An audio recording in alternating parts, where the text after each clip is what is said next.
Today's meeting is hosted by the San Francisco Interfaith Council and supported by the Joint Information Center of the San Francisco COVID Command Center. Some housekeeping for today.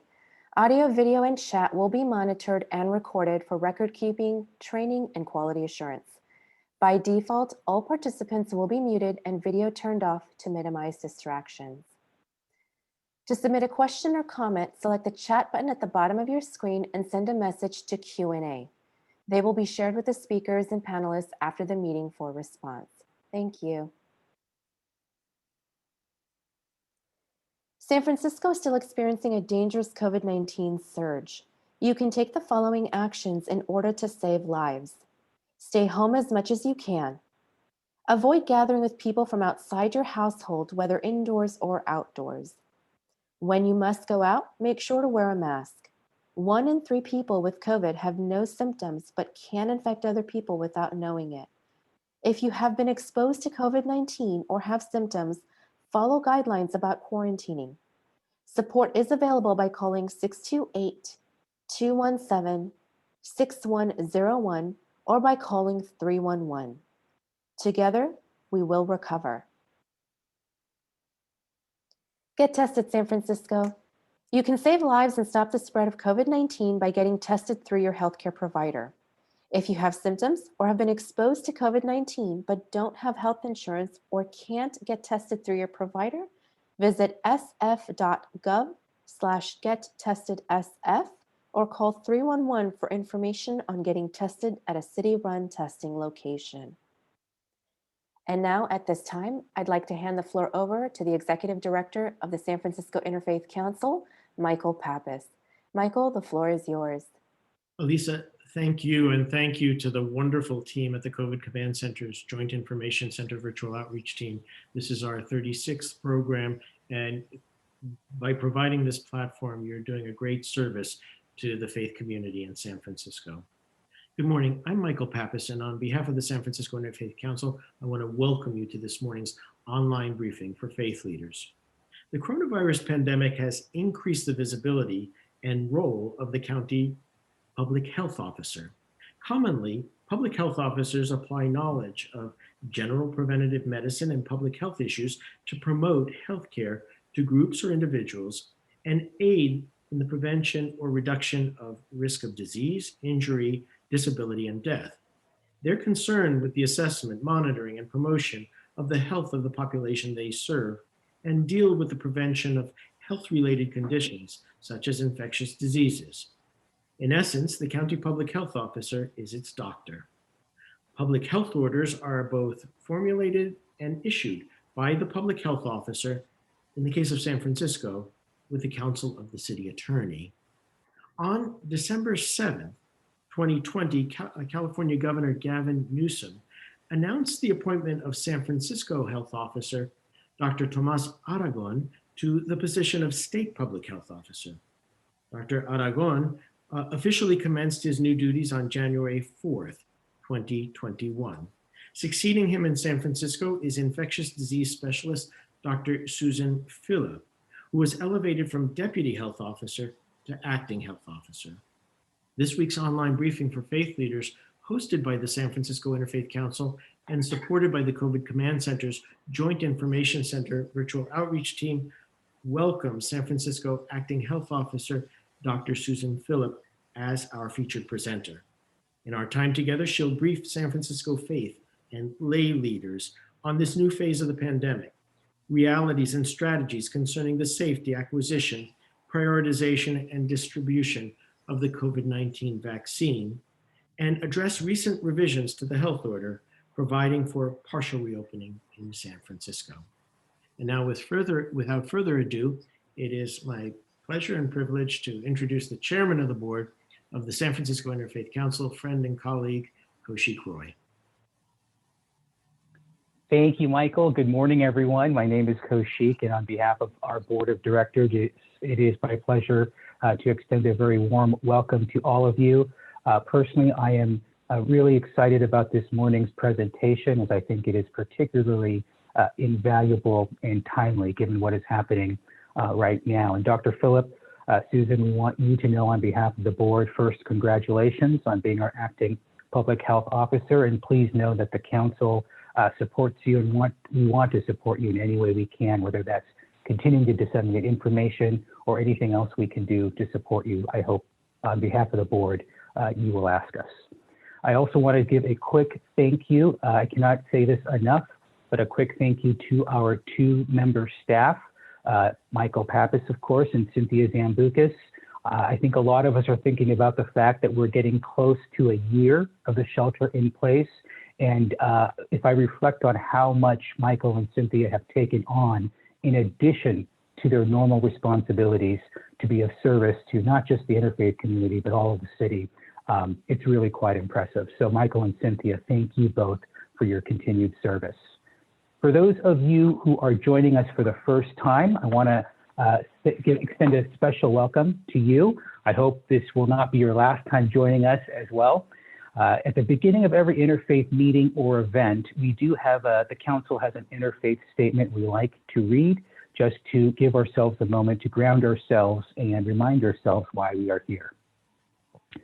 This is an interfaith community. Whatever our individual belief, it can be freely expressed here with no apologies. If we are invited to offer a prayer in this setting, it should be offered according to the tradition with which we identify. If we are invited to speak on a subject from the perspective of our tradition, we are free to do so without fear of offending those who come from another tradition. We come together as people of faith to learn from each other that we might better understand the multiplicity of faith traditions in our city and in our world. Good morning, everyone. Thank you, Kaushik, and thank you for your continued commitment and leadership and being with us every week. And also thank you for the other hat you wear as Executive Director of the Shanti Project. I know that you are a partner with Dr. Philip in this important work. We thought it would be appropriate this morning to invite Father Pablo Ivashevich, who is the staff chaplain at St. Mary's Medical Center, in light of our featured presenter today, to offer this morning's reflective moment. Father Pablo? Good morning, everyone. Michael just said something about the priest talking, so I will try to be brief. It's show up, shut up, and it's not about you. You know? So this reflection is drawn from my conversations with doctors, with nurses, hospital personnel, patients, and their families during this time. What we have experienced with this pandemic has challenged our strengths, physically, emotionally, and spiritually. It had me questioning, why me? It had me asking, what the hell? I not use the word hell loosely or a lot, but am I allowed to use it in a prayerful reflection? Oh well, I guess I just did. But what I have learned from it and from 2020 is amazing. Most importantly, I have learned that people, many people are really, really good. My city family was there for us in ways I never thought I need. They brought us at the hospital food. They took care of our needs in many ways. They decorated the windows facing the hospital with encouraging signs, with blessings and messages of gratitude. Our mayor announced that the San Francisco meter maids will not bother us for some time, so many of my colleagues here at the hospital did not have to run out to move their cars. And that's something important for us here. At stores, some people even let us go first to cash registers when noticing there were doctors or nurses standing there. And even sometimes, some people pay for our groceries anonymously. My love for San Francisco has grown deeper than I ever thought was possible. Alongside Tony Bennett, I can say I left my heart in San Francisco. I thought I had mostly figured out I was tough, I was strong.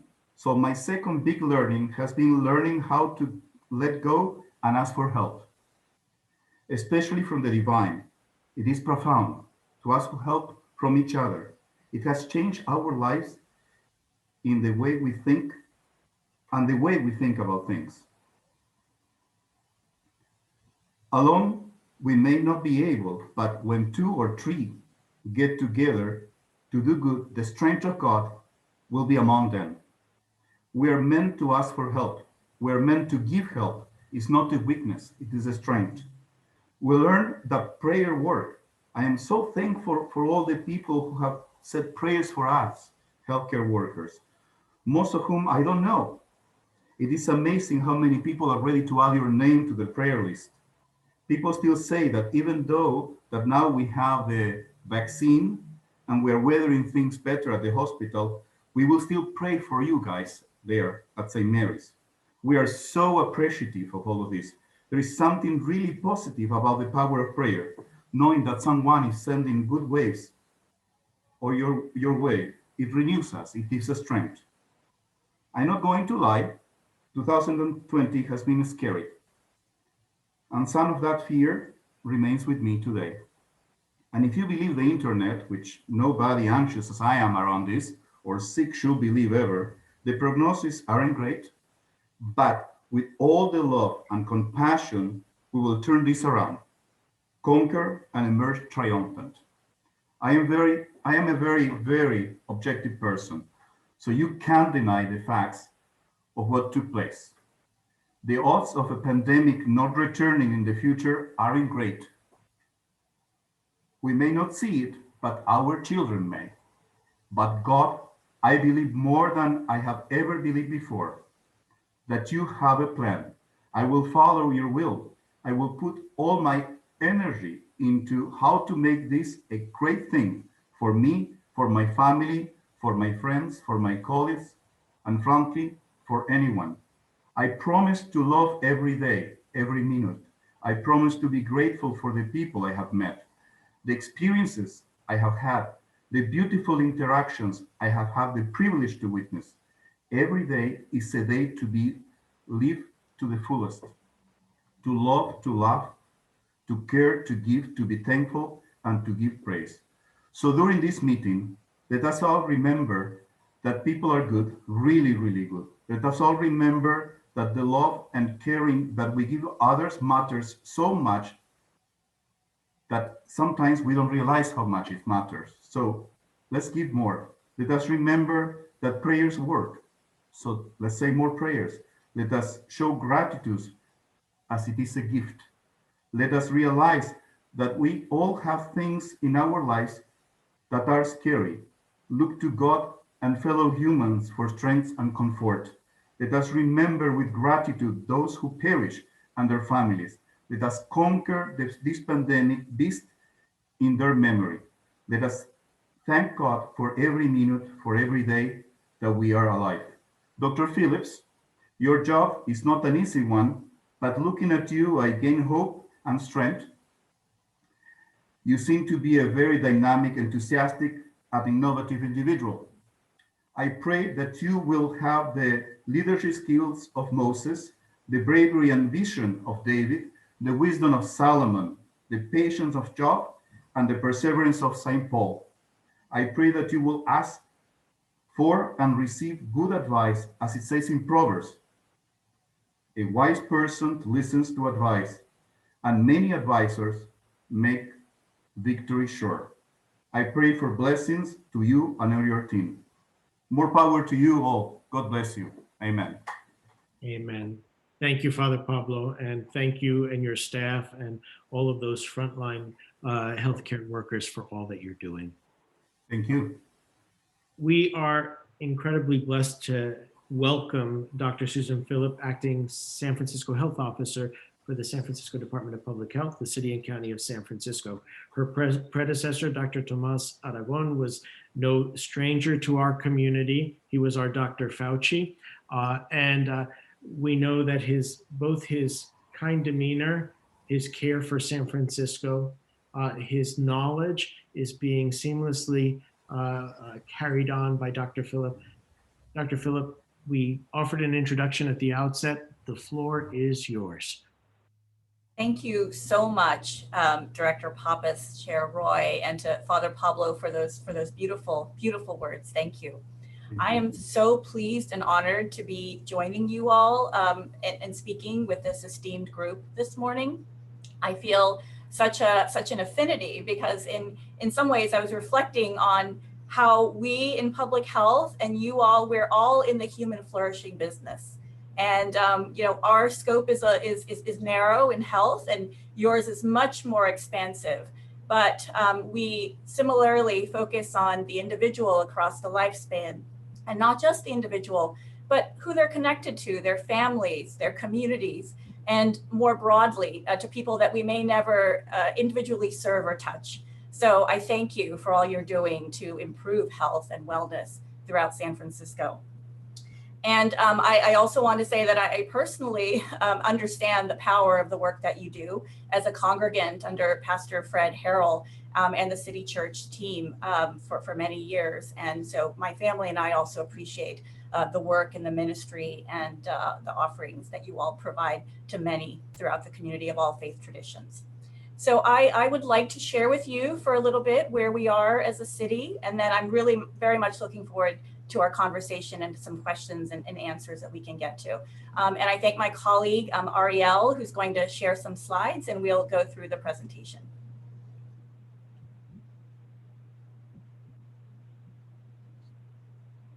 No pressure, but your pastor is on the line. It's very difficult to speak to faith leaders who I know are so eloquent and so good at doing this day in and day out. They make it look easy. All right, so I do want to speak with you. I want to give an update. I know that Dr. Aragon, that Tomas really joined you and shared where we were, and I want to continue that. And our pledge is to keep you all updated because you are able to reach and amplify the messages of how we're doing and what else we can do as a city to take care of one another. Next slide, please, Ariel. So we'll start with the status and where we are. So in San Francisco to date, we have had a little over 31,000 cases of COVID-19 in our city. And very sadly, 324 deaths. And I work every day to remember, as I'm sure you all do as well, that these are not just numbers, these are people who are loved and missed by others in our community. We are down a little bit from our average new cases a day to 173. We're doing quite a bit of testing, and currently there are 176 people in our hospitals that are being cared to, administered to by Father Pablo and his colleagues all across the city. Next slide, please. I think it's very helpful to put those numbers into context around the country to really show what all of the sacrifices and work and commitment of you all, your teams and San Franciscans have accomplished. So when we look at San Francisco in comparison to many other major cities, what we see is that we have among the lowest case rates of any major city, with the exception of Seattle on this slide, and we're right neck and neck with them. But when we look at the deaths per 100,000 population, San Francisco is by far the lowest number of deaths. And that also holds true for deaths per cases, per 1,000 cases, which speaks to the robustness of our healthcare system and our ability to take care of people when they do become ill. We also have a very, very robust testing system here in the city. So we are fairly confident that there are not very many cases that are being undiagnosed and that people are able to understand what they need to do to keep others safe. So for all of the sacrifices over this very, very long year, I love to look at this table and see that the countless numbers of lives that have been saved by everyone's collective efforts and sacrifice. Next slide, please. So, the other piece of good news that we have to share today is that it does look like our case numbers are going down. And that is true not only in San Francisco, but across the Bay Area, the state, and in many parts of the country. So we did have a high number of cases. The peak was early in January. And this is dating back to the very beginning of the pandemic. And we have had surges that occurred in the spring and in the summer. And then this very largest one, most recently in the winter. You see that peak at 291. That was right after Thanksgiving. And then we see a rise at Christmas and then at New Year's, but luckily it was not as steep as the one at Thanksgiving. But these surges are, due to increased activity, increased gatherings, and so we watch this very, very closely. But again, we're so happy and pleased to see that the cases are coming down. Next slide, please. And we care and worry not only about the cases, but also about our hospital capacity and our hospitalizations. Those have also been coming down. We look at both the general acute care beds, that's, if anyone needs to go into a hospital, the bed that you would normally occupy being hospitalized, but also our intensive care unit beds for people that need that very high specialized level of care. Throughout this pandemic, one of our greatest worries has been seeing an overwhelming amount of patients coming into our hospital system in San Francisco. That is what leads to excess deaths when people are not able to have the highest standard of care because they are having to be taken care of in parking lots or in hallways or in gift shops. And we have seen this time and again in Italy and in New York City, and most recently with our colleagues in Southern California. That is what we have been able to avoid in San Francisco, again, with all the sacrifice of the many, many people that are throughout the city following public health orders.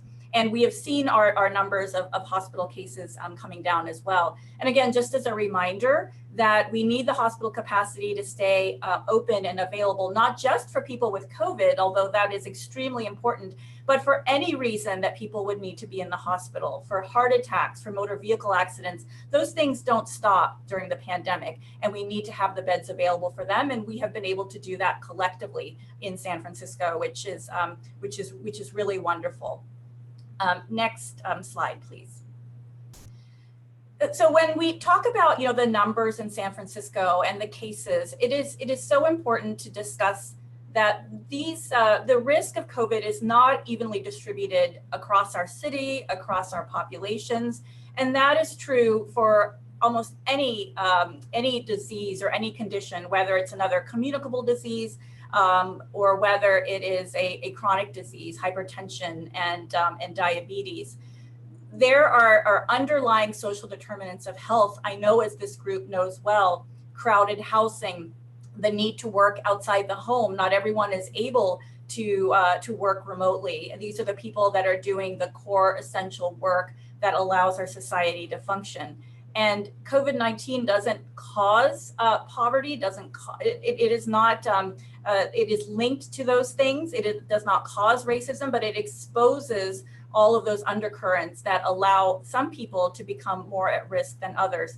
And when we look at our city, what we see is on the eastern and southern parts of our city, that is where the cases per 10,000 residents, you see those darker blue areas, that's where it's higher than in other areas of the city. So very important to keep in mind. And in public health, we have so many partnerships throughout the city, and there's so many people that are working on COVID. So I certainly don't want to say that it is just the city and just public health that is doing this work. There are hospital systems, clinical systems, and great organizations throughout the city. But we, like many of you, are really focused on trying to address the disparities, the inequities, and trying to really put our resources in the regions, in the areas, and with the communities that are hardest hit. So that is a recurring theme of how we are doing our work with testing, with care, and now turning to vaccine, which we'll talk about in just a moment.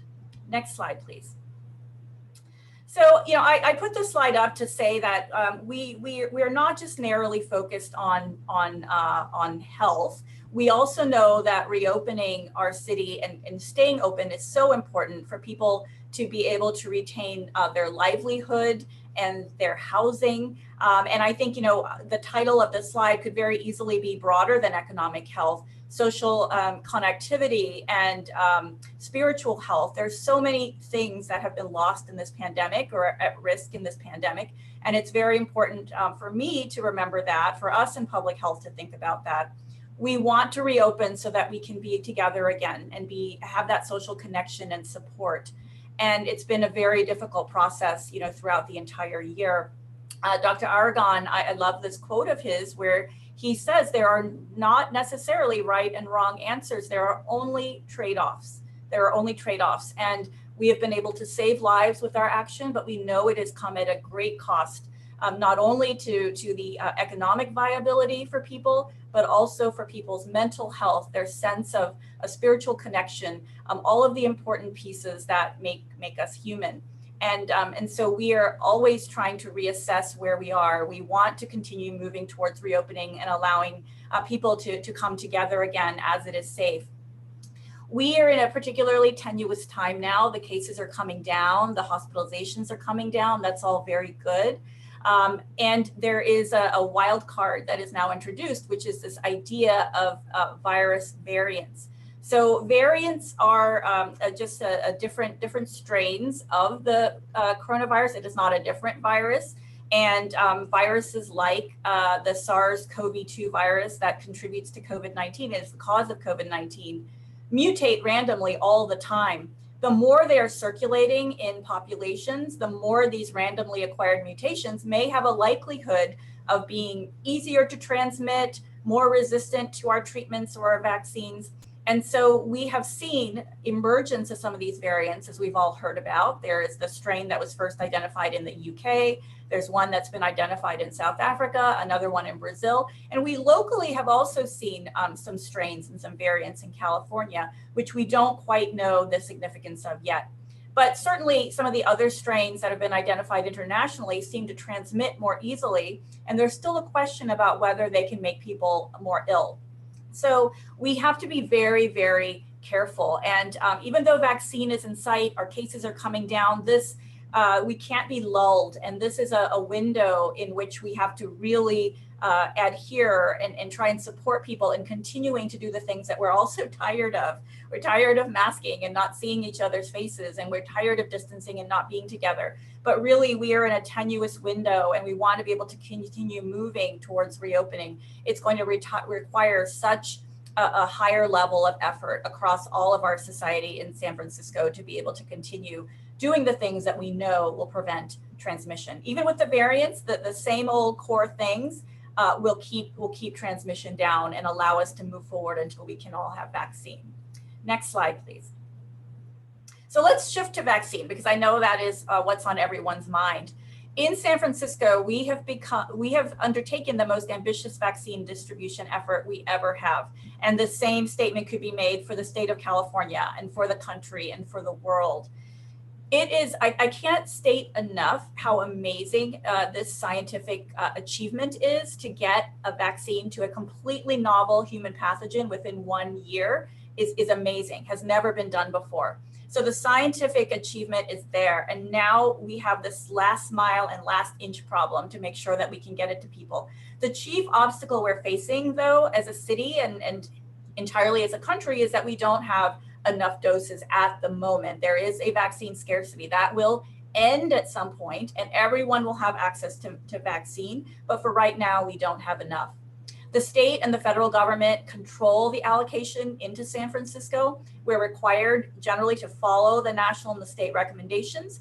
And very importantly, it is not just the city, it's not just public health that's receiving vaccine. 2/3 of vaccine are going to hospital systems, to the large hospital system partners that we have and value so much, to Kaiser, to Dignity, to Sutter Health. And so we are working in an unprecedented collaborative across the city to distribute the vaccine to all San Franciscans. And again, speaking to that equity piece, our mission and our work in the Department of Public Health is to ensure that those who are most impacted by the virus have access to vaccine first. And that includes the people that are most likely to die if they become infected. And those are people who are age 65 and older.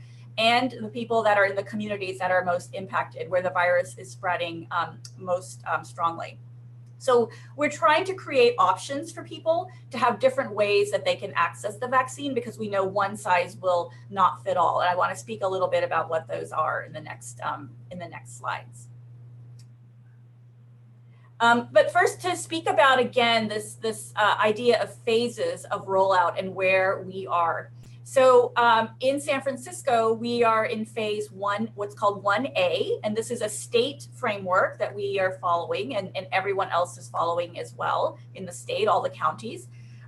These are healthcare workers and also people, residents and staff that live and work in long-term care facilities, so skilled nursing facilities and residential care facilities for the elderly, because so much of the morbidity, the death rates have been among residents in skilled nursing facilities and residential care for the elderly. So in San Francisco, you know, I talked about our robust system of care that has kept people safe and kept people alive, and it's been amazing. That also means that we have one of the largest groups and populations of healthcare workers to vaccinate in the state.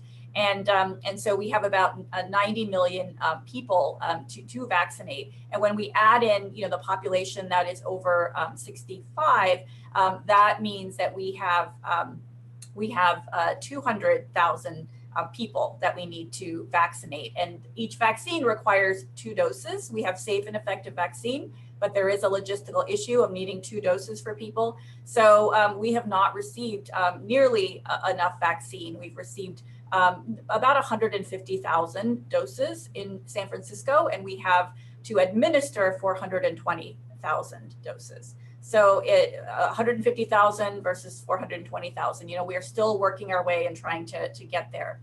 Other parts of California have been able to vaccinate their healthcare workforce more quickly because it's a smaller workforce.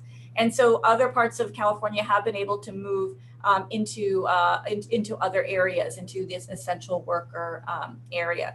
And the state is continually refining its approach to phases of vaccine rollout. So we are listening and adapting and talking with the state as well. On the right is really, you know, the data in San Francisco to show why we are focusing on people who are 65 years and older, and the highest risks among people actually who are 75 years and older. But we see that even with just 13% of the cases, the people who are over 65 make up 83% of the deaths in San Francisco to date. So wanted to show that data and share that. Next slide, please. So our strategy, as we said, is to have multiple ways in which people can access vaccine. We are building out high volume vaccination sites. And I think people may have seen the news that there's one that is already up and running, but a partnership between the City College, where it's located, and UCSF Health, which is helping staff and do the work there. And we have additional high volume sites that will be stood up as well. We are locating the sites in the southern and eastern parts of the city, where again, the pandemic has hit hardest. But we know that high volume sites are not going to work for everyone. Some people don't have cars. Many of these are, you know, drive-through, high throughput sites. So we're also doing community-based vaccine access points. These will be either fixed or potentially mobile. And again, focusing on the priority populations that have been hardest hit. And then finally, pharmacies. We are hearing more that there's going to be federal direct partnership with pharmacies like CVS and Rite Aid. We also are working locally by giving some of our allocation of vaccine to local pharmacies to serve the public as well. And our goal as a city that Mayor Breed has announced, as well as Health Director Colfax, is to facilitate vaccinations of 10,000 doses per day. And I think the thing that we're proudest of is that this is a very strong collaboration between the city and many health systems and many community partners and community members to ensure that we are doing this in an equitable way and trying to do this as quickly as possible. As soon as we can get vaccine, we will have the structure, you know, ready to go. Next slide, please.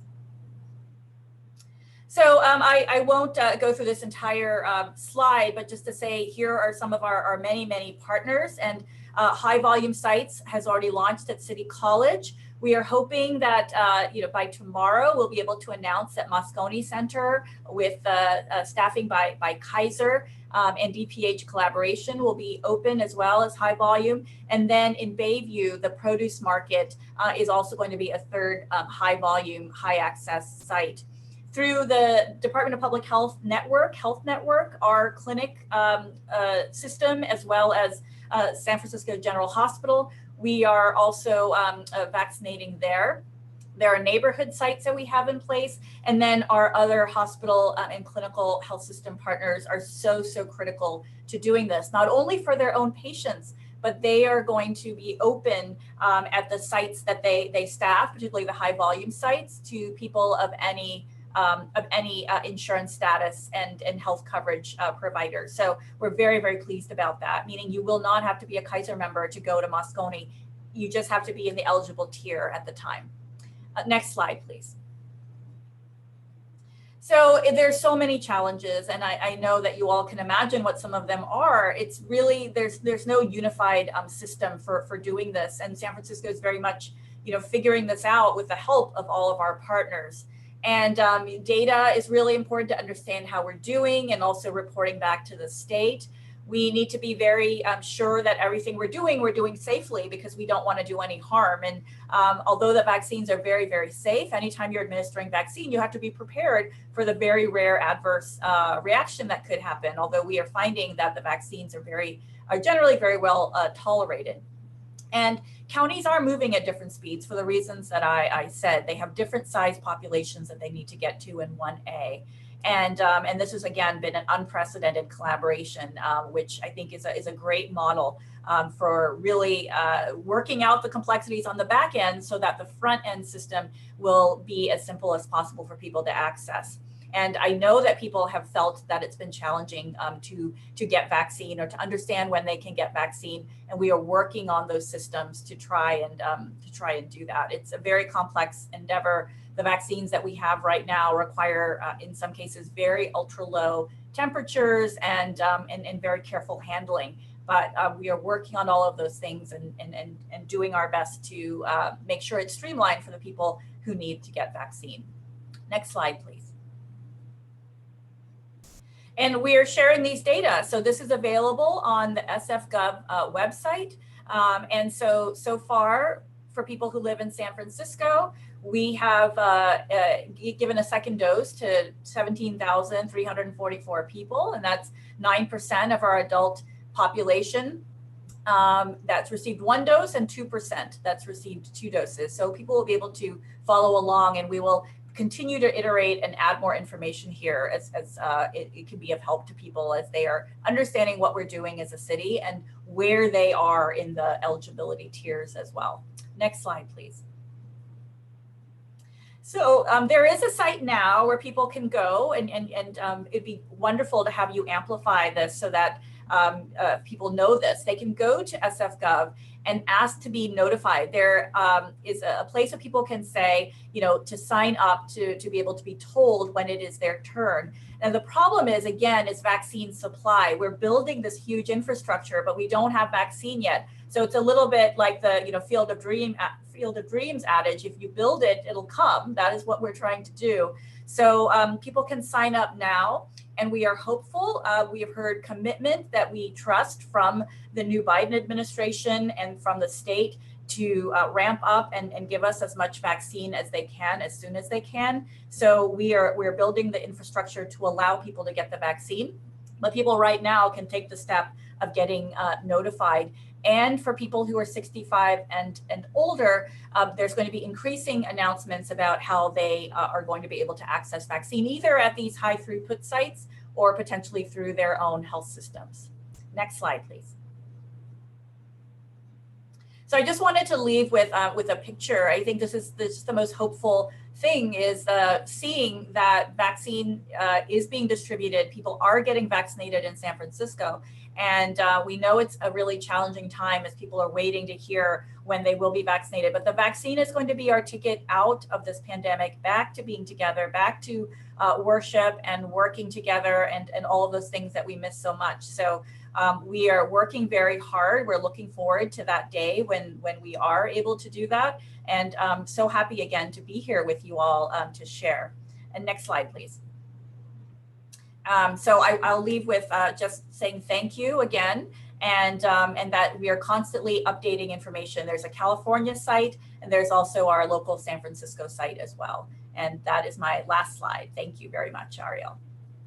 Thank you, Dr. Phillip. This has been very informative, a lot of new information. And I just wanted to let you know, since the outset of the pandemic, the San Francisco Interfaith Council has been sharing these resources on a daily basis prolifically. And we will continue to do that. And along with the recording link to today's program, we'll send the links to all of these resources that you've shared with us today.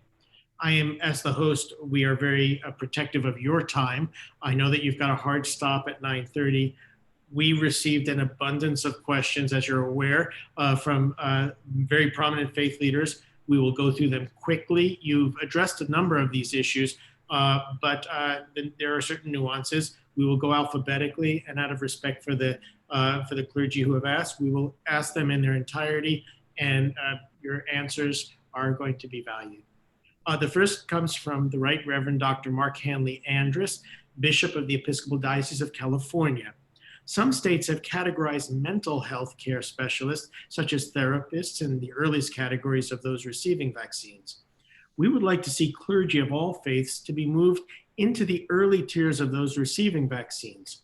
Clergy are doing essential work of pastoral care, visiting isolated sick people, and ministering to the dying. How would you respond to the question of clergy being moved into higher tiers for receiving vaccination for the coronavirus? Thank you. And I will certainly acknowledge the critical and crucial work that the clergy provide to residents throughout San Francisco and throughout the state.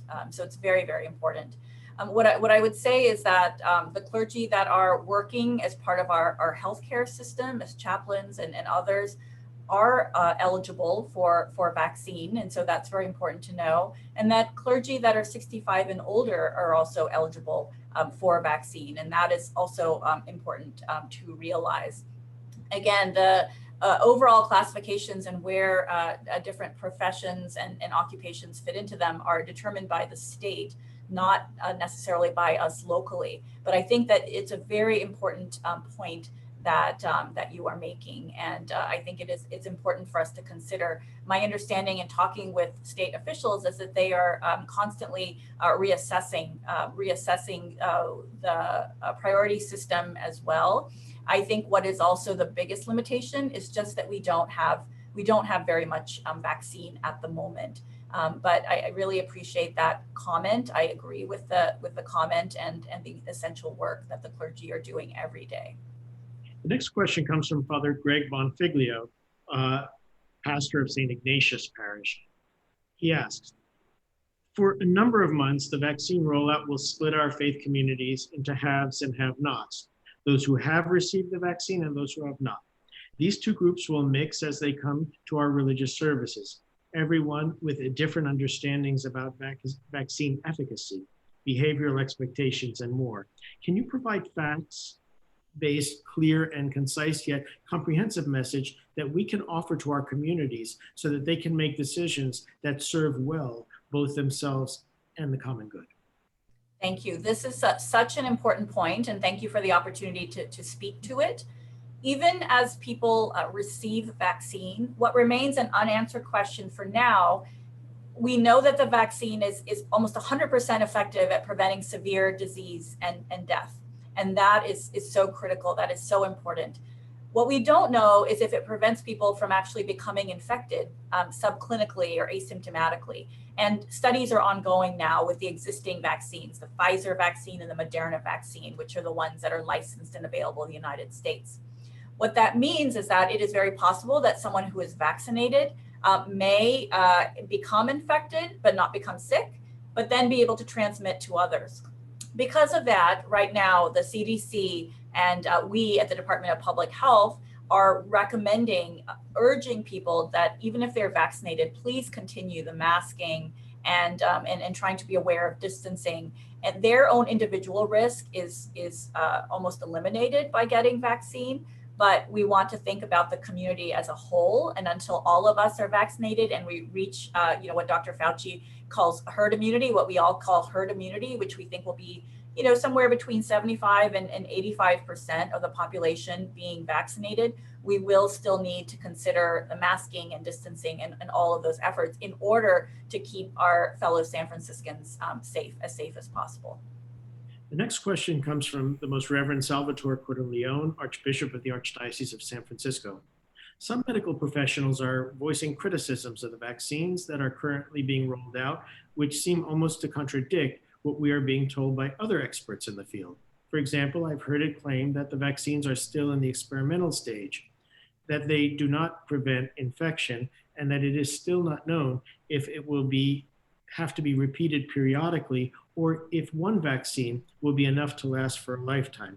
Would you please give us some insights into these concerns that are being alleged by some professionals in the healthcare field? Yes, thank you. Thank you very much. I think within the vast majority of infectious disease specialists, my colleagues, as well as public health professionals, we are beyond pleased with the results of these vaccine trials, which have really shown efficacy and safety in huge numbers of people. There have been 70,000 people enrolled in these trials, and what we have seen, again, as I said, was that there have not been people who've been hospitalized or become very ill, to the large part with these vaccines. The point that I made a moment ago about not being sure whether it entirely prevents infection, most likely it does, but we're erring on the side of caution to try and prevent infection between someone who's been vaccinated and someone who has not.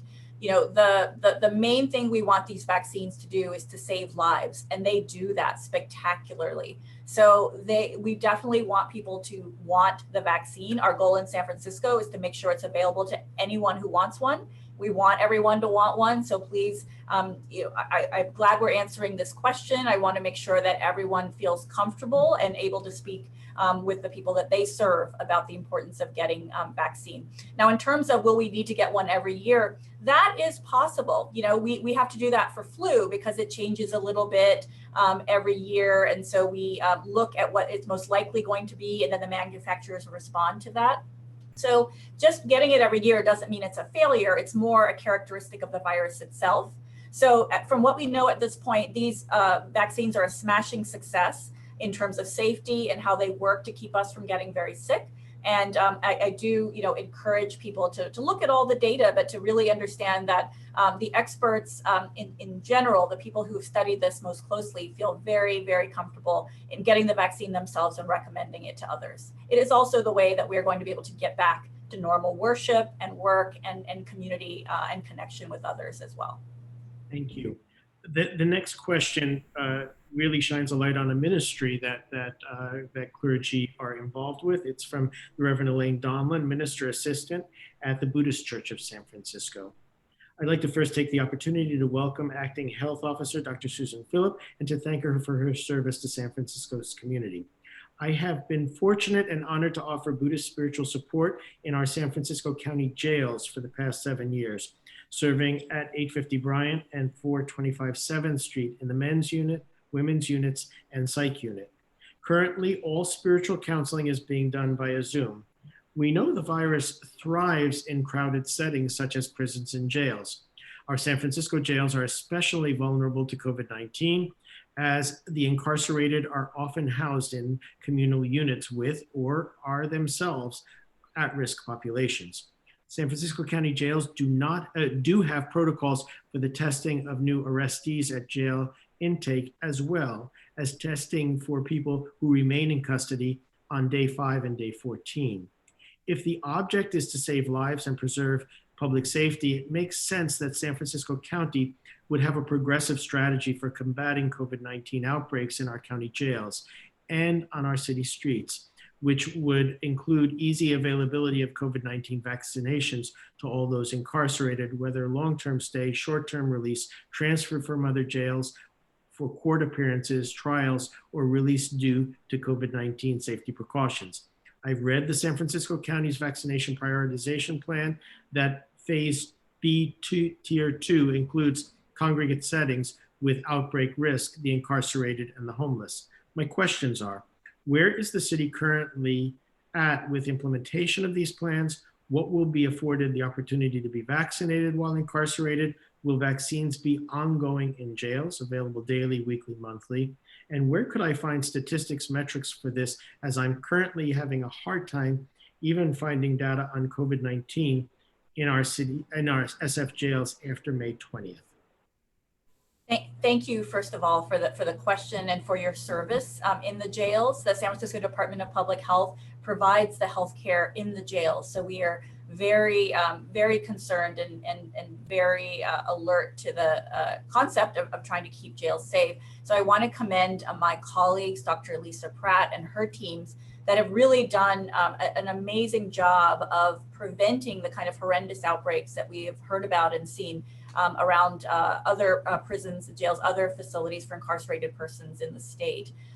So we are thinking very carefully about the jails. There have not been outbreaks because of the great work of the jail staff in trying to protect the incarcerated population. There have not been outbreaks among people who are incarcerated at the jails. There have been staff who have tested positive, and there is routine testing of the staff that occurs to try and protect the population that is there in the jails.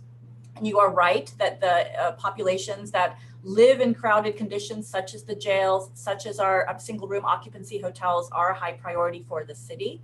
And again, we're working through our tiers and doing everything we can to keep the general prevention methods in place right now to keep them as safe as possible. You know, if your question about data, I will probably have to circle back with you to find out what might be available, but I'm happy to do that and try and provide whatever might be useful. But again, thank you so much for the question and for your essential work that you are doing in the jail populations. From Father Paul Fitzgerald, the president of the University of San Francisco, college students are generally a healthy and resistant population, and so they will likely have lower priority in the scheduling of vaccinations. Yet these young people are also likely to be super spreaders. Does this public health reality change their prioritization? Thank you for that question. And I think, again, this is really tied to where we are with limited vaccine. And again, our primary purpose right now is to try and prevent deaths and to try and preserve our hospital capacity. And younger people, as you said, are less likely to get very sick. I mean, COVID is still, we want to avoid that from happening. And we know that people are very fatigued from the measures that we have to take now to prevent COVID. But again, I thank so much the universities and other settings that are continuing to put in place the distancing requirements, the masking, all of the things that can help decrease outbreaks and super spreader events. And we're hoping that encouragement, that education, that support will help bridge us until we're able to get vaccines to that larger population of young people. Excellent. His Eminence Metropolitan Gerasimos of the Greek Orthodox Metropolis of San Francisco offers his congratulations on your appointment and thanks for your presentation this morning. His question is this: on the basis of the vaccine rollout generally, and now with the imminent approval of the Johnson & Johnson single shot, when and under what conditions do you anticipate phasing in the reopening of houses of worship? I ask this with deep concern as our religious community has been overwhelmed, if not devastated, by the restrictive measures which have been applied intermittently since the onset of the pandemic. Thank you so much. It's such an important point. And my goal, our goal is to really try to do everything we can to no longer have these intermittent moving ahead and then moving back. And again, to do that, because it is such a precarious time, is really going to take doubling down on the measures that work. So masking and distancing. And so we won't be able to go back to worship as we know it for quite a while. But as we move into lower tiers, as our case rates come down, the state puts us into different tiers that enable us to do different things. And we are committed to trying to follow those tiers and allow worship in some form to reopen. But it will be with masking and distancing, and we won't be able to, unfortunately, do singing and recitation together as we might otherwise. But again, it's all in the spirit of trying to continue to move forward, prevent outbreaks, and keep people safe within our houses of worship. Reverend Marcy Glass, pastor and head of staff at Calvary Presbyterian Church. Are there ways faith communities can be resources for vaccine clinics? Calvary has a very large fellowship hall that isn't being used at the moment. I'm sure other faith communities in other neighborhoods might also be utilized for vaccine clinic locations. Or if pop-up clinic locations aren't needed, are there other ways we can help? The sooner people are vaccinated, the sooner we can get back to church. Thank you so much. And I think that this is a topic that will deserve a lot of ongoing conversation. We are continuing to formulate the specifics of how that large framework will work, of having community-based sites and pop-ups and where those might occur. And as I said, we're particularly interested in the southeastern and eastern and southern parts of the city that have been most hit. As we get more vaccine and we have availability, then I think that trying to have wide networks of where this occur make a lot of sense. Right now, there's a lot of handling requirements. There's a lot of documentation requirements because this is such a scarce resource that makes it challenging to broadly disperse vaccine across the city. But that is ultimately our goal. And so it is so amazing to know that the council and its members and everyone you represent stand ready to assist in achieving this for San Francisco. So we will definitely continue to stay in contact about that. Thank you. We're waiting in the wings. Yes. Rabbi Jessica Zimmerman Graf, Senior Rabbi at Congregation Shereth Israel. Do you think it will be safe to have in-person worship services for people who are vaccinated? We will likely all be challenged to continue a hybrid model of in-person and Zoom services for the foreseeable future, but perhaps we could alleviate some of the loneliness and isolation that people are feeling, especially in our most senior population, by having gatherings for people who are vaccinated. Thank you. I think this goes along with the earlier question, and I do think that there will be models for allowing people to come together in some format for precisely the reasons that you said, that need for connection and support and ministering in person. And likely this will still continue with some forms of distancing and masking, even for vaccinated people, for the reasons that we discussed earlier. Your pastor, Father Reverend Fred Harrell, Senior Pastor at City Church of San Francisco, asks, after the second vaccine, can you paint a picture of what gathered worship will look like? What will be possible in the fall of 21, winter of 22? Will we still have some restrictions on singing or speaking at liturgy together? Thank you so much, Fred. I think that by the late fall, by the winter of next year, we will have achieved, if we are continuing our projections, if the vaccine comes, we will have achieved herd immunity in San Francisco, and we will be able to be closer to a semblance of normal worship.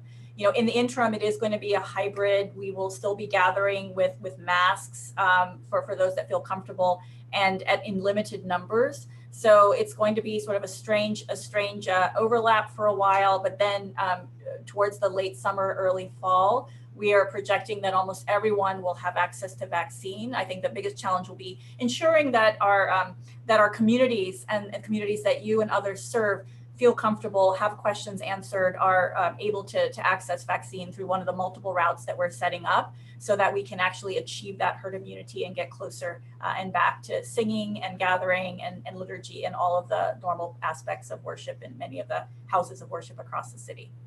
San Francisco Human Rights Commission Commissioner Hala Hijazi asked, what is the city's plan in response to the increased number of variants resulting in an increase in transmission and deaths? And at what point might the increase result in another shutdown? Well, we are doing everything we can to avoid another shutdown because of the immense human cost and economic cost that is associated with that. And so that is why, I did want to speak with you all about the variants. They are a wild card. We do not know what impact they will have, and most likely they are circulating in the Bay Area. They've been detected in other counties. So I say that not to scare us, but to say we have to double down on the things that work the masking, the distancing, and avoiding large gatherings for now, because we want to continue towards reopening houses of worship and every other way in which we connect and gather with our fellow people in San Francisco. So I think the variants are a cause for just saying, let's not abandon what has worked so far for San Francisco, and then let us prepare and get ready and get vaccine to as many people as possible. So that is going to be our way to deal with the variants. I promised you we would stop at 9:30. There's abundance of other questions. Can we ask one more? Yes, of course. Yes. Reverend Allison Jacks, Associate Minister from the First Unitarian Universalist Society of San Francisco, asks, we would like any updates, information with regarding the Sunday school children youth programs reopening. We are curious to know if Sunday school religious education would fall under protocols required by after-school programs or San Francisco Unified School District pods, or what DPH, SFUSD will require. Will there be requirements that anyone working with children need to be vaccinated? How many children would be allowed to be in the classroom? What protocols would those rooms need to follow with regard to ventilation? Thank you. This is such a good question and an opportunity to say that it has been very heartening. One of the small bright spots in this whole pandemic is to see increasing data that younger children especially can come together safely, even in the absence of vaccine. Children are not approved for the vaccine. It has not yet been studied to be given to children, but even the adults around them, if there is, hand washing and masking, for the adults, and kids over, the age of 2 should be encouraged to wear a mask as much as possible. We have not seen large outbreaks in the schools that are open now and in our out of school time programs. So I do believe that it will be modeled largely on some of those out of school time programs when we do see a religious instruction and gathering for children happen again. But I have full confidence that we can do that safely. And so we will help provide some guidance to help houses of worship and organizations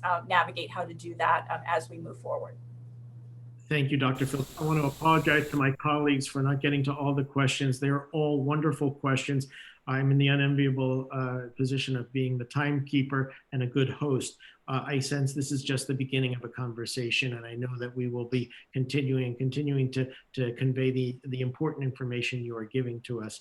Dr. Phillip, thank you so much. I am going to allow you to say your goodbyes, and then we will conclude with our thank yous to the others who made this possible. Thank you again so much, Director Pappas, for the time, for the opportunity to speak with you all. You are, again, doing such critical work. I hold you and your work, all of you, in such high esteem, and look forward to the continued partnership together, again, to serve everyone in San Francisco. So I hope that we can continue the dialogue. I very much appreciate the offer of assistance. I want to reciprocate and say if there's information or assistance that we can provide, we're so happy to do it. And yes, I hope that I'm invited to come back and speak with you all again and have more of a conversation. Thank you again. Thank you. And we will be forwarding the balance of the questions for your consideration. Thank you. As we're saying thank yous, I also want to thank Administrative Program Associate Cynthia Zambucas, as our chair Kaushik Roy did. She is my right and my left hand, and together we've been able to offer these platforms. And also to say a very special thank you to the COVID Command Center's Joint Information Center Virtual Outreach Team, John McKnight, the Community Partners Group Coordinator, who also happens to be the Interfaith Council's Treasurer, Trey Russell Allen, the Virtual Outreach Team Coordinator, Alyssa Karawala, our amazing producer, and lead Sharon Walton, who also has just done a yeoman's share of the work. We'd like to invite you to join us next week as we explore the coronavirus's impact on foundation giving for faith-based nonprofits and the challenges those nonprofits face in these uncertain times. This concludes our program. We thank you for being with us, and we invite you to continue with us on the journey. God bless you.